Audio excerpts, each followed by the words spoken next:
Welcome to our psychology presentation with Sophie Felton, Emma Lewis and Charlie Quinn, students of the University of Wolverhampton. We have chosen to discuss case study A as we feel that this can be related to a lot of people in everyday life. Debbie struggles to commit to long-term to her exercise regime, even though she knows that there are so many benefits to her exercise and health. Both social and psychological factors can affect intrinsic and extrinsic motivation in exercise. In Deb's case, she knows that doing exercise is good for her health and losing weight, but doesn't stick to the plan. Deb then tries to catch up with exercise that she has missed by exercising late at night, which shows that she is setting expectations too high, as she is trying to rush but wants the same results. These needs are at the bottom of the hierarchy. Deb is not putting her needs at the top, and because of this she isn't keeping to her exercise to look after her health and isn't spending time with her family and friends because she is too tired by the time she is finished. Deb meets the needs of the physiological factors of human needs as it comes natural in everyday life. The safety aspects of human needs, some of these needs are being met, such as her employment, but when it comes to health and security of body, Deb is not meeting them. Deb does have a sense of self-awareness and knows what she needs to do, but it doesn't last long and she stops and then needs to start all over again. Self-efficacy is a situation-specific form of self-confidence which is shown and brought together by Bandura, who redefined self-efficacy with his model and theory. His original model from 1977 has been adapted to explain the behaviours of sport people with several disciplines of psychology. He states that self-efficacy arises from different sources with various situations and characteristics affecting self-efficacy.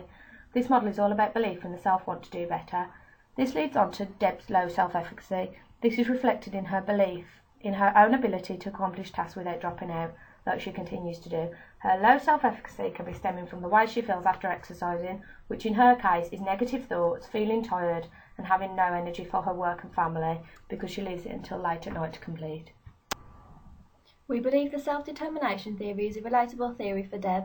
It has been developed by four mini-theories: cognitive evaluation theory regarding intrinsic motivation, control and competence, the organismic interrogation theory involving external motivation and internalisation, the causality and orientation theory comprising of individual differences towards self-determination, and the basic needs theory involving the relationship between goals, behaviour, health and well-being.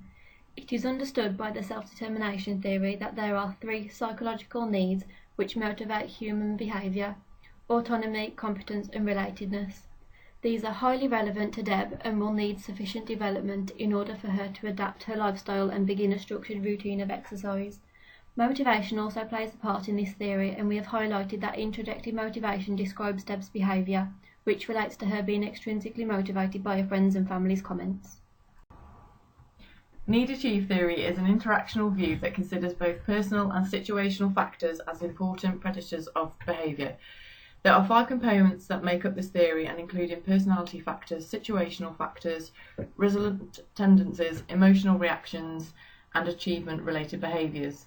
The need-achieve theory is what we believe is related to Deb, as it looks at both personal and situational factors. Deb tries to succeed at the start of her abilities. At the task at hand, starts off being very positive and wants to exercise and lose weight, so is very aware of her actions and what is good. Deb wants to be able to feel like she has achieved a goal and feel a sense of satisfaction. It is definitely not ego-orientated, but very much task-orientated. However, this soon starts to change over time and her efforts begin to fail. Self-talk is the intervention we believe would be suitable for Deb due to her requiring motivation to overcome barriers in order to complete exercise programs and exercise regularly. Self-talk can be both motivational and instructional, which would allow Deb to feel in control of her actions and more willing to maintain her positive behaviour change. We will consider informing and developing Deb's ability to effectively manage self-talk by thought preventing, countering and reframing, which involves adapting to more realistic challenges. A mixture of self-talk categories would be most beneficial to Deb's behaviour change, including internal-external statements, structured single keywords, talking in both first and third person, as well as task instructions. As stated on this slide, a good statement by Barraclough is to remember tea time. This would be a good prompt for Deb to acquire when she is thinking about an excuse to not exercise.